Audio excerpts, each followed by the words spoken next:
ജില്ലയിലെ വിരമിച്ച അധ്യാപകർ രൂപം കൊടുത്ത ഷെൽട്ടർ ചാരിറ്റബിൾ സൊസൈറ്റി നൽകിവരുന്ന സാഫല്യം സ്കോളർഷിപ്പ് ജില്ലാ കളക്ടർ വി.ആർ. വിനോദ് വിതരണം ചെയ്തു. MSP കമ്മ്യൂണിറ്റി ഹാളിൽ നടന്ന ചടങ്ങിൽ MG ശ്രീചിത്രൻ മുഖ്യപ്രഭാഷണം നടത്തി. ഷെൽട്ടർ പ്രവർത്തനം ആരംഭിച്ചിട്ട് 9 വർഷങ്ങൾ പൂർത്തിയാക്കി. രോഗികൾക്ക് സാന്ത്വനം, സ്കൂൾ ഉച്ചഭക്ഷണത്തിന് അധിക വിഭവം, അമ്മമാർക്ക് പരിശീലനങ്ങൾ, കമ്മ്യൂണിക്കേഷൻ സാങ്കേതിക വിദ്യാ പരിശീലനങ്ങൾ, കാർഷിക രംഗത്ത് ഇടപെടലുകൾ, പഠനയാത്രകൾ തുടങ്ങിയ പ്രവർത്തനങ്ങളാണ് shelter നടത്തിവരുന്നത്.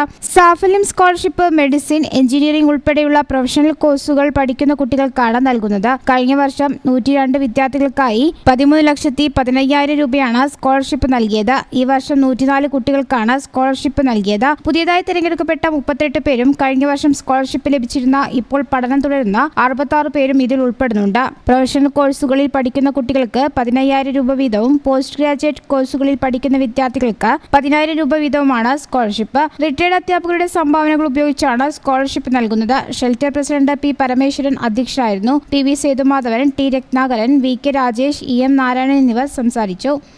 News bureau, Malappuram. Qatar golden diamonds, Calicut road, Valanchery main road, Tanalur.